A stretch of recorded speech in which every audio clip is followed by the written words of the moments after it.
তো friends, welcome to the new episode of my channel I Prince. আজকে কথা বলবো প্রধানের ক্রিসমাস বক্স অফিস অর্থাৎ ডে ফোর বক্স অফিস নিয়ে কথা বলবো। তো কাল রাত্রিরে আমি একটা ভিডিও করেছি, সেখানে কি রেসপন্স ছিল, কি লেভেলের রেসপন্স ছিল সেটা নিয়ে কথা বলেছি।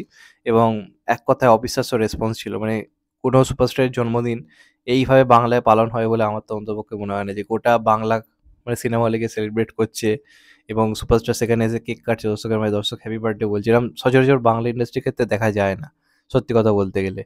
এমনটা সাউথের তেলাপতি বিজয় ফিজয়ের জন্মদিনে যখন সিনেমা আসে এই রেসপন্স দেখা যায়। তো কোথাও গিয়ে বাংলাতে ওই জিনিসটা হলো দেখে কোথাও গিয়ে ভালো লাগছে। এক কথায় অনবদ্য, এবং দেব এই মুহূর্তে দাঁড়িয়ে নিজেকে অন্য উচ্চতায় নিয়ে গেছে, মানে ভাবা যায় না, একটা সে অন্য উচ্চতা। তো এবার যদি কথা বলি ডে ফোর এর বক্স অফিস নিয়ে, দেখুন প্রধান হিউজ একটা বক্স অফিস করছে, এবং অনেস্টলি সেইং কাবুলিওয়ালাও যথেষ্ট ভালো রেসপন্স দেখাচ্ছে। দুটো বাংলা সিনেমার জাস্ট ভয়ঙ্কর কালেকশন করছে, হিউজ কালেকশন করছে। এই ক্লাসের মধ্যে এসে দুটো বাংলা সিনেমা দারুণ চলছে। মানে ক্রিসমাসের টাইমে দেব মিঠুন দুজনেই কাঁপিয়ে দিয়েছে। আগেরবার দুজনে একসঙ্গে কাঁপিয়েছিল, এবার দুজন আলাদা আলাদাভাবে নিজেদের কিন্তু খেলা দেখাচ্ছে।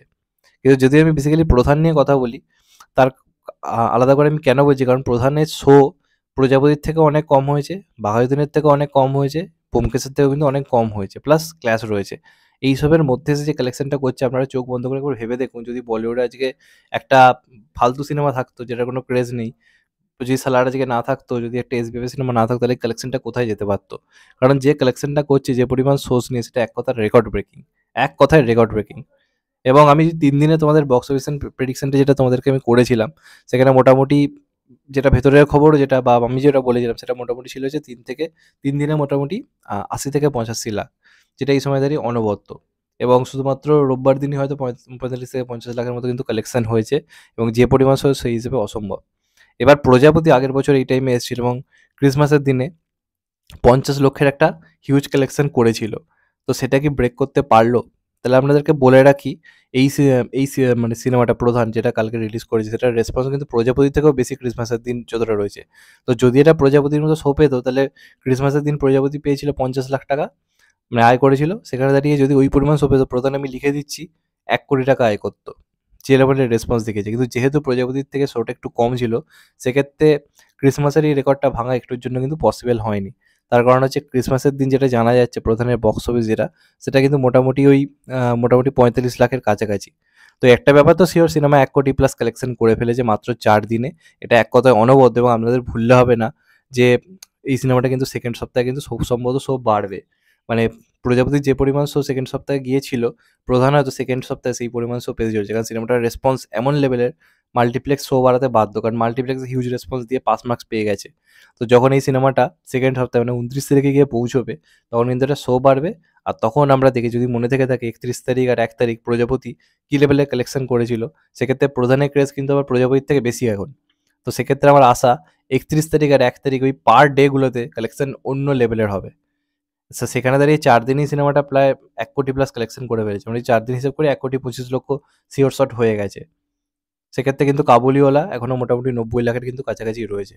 অর্থাৎ ৩৫ লাখের একটা হিউজ গ্যাপ কিন্তু দুটো সিনেমার মধ্যে রয়েছে, এবং আপনাদেরকে বলে রাখি, কাবুলিওয়ালা কিন্তু কোনো অংশে কম শো পায়নি। কাবুলিওয়ালা দারুণ চলছে, কিন্তু প্রধান এত কিছুর মধ্যে এসে এক কথায় কিন্তু অনবদ্য কিন্তু কালেকশন করেছে। কারণ দেখুন, কাবুলিওয়ালার ক্ষেত্রে কিন্তু একটা বাঙালির সেন্টিমেন্ট অনেক কিছু ছিল।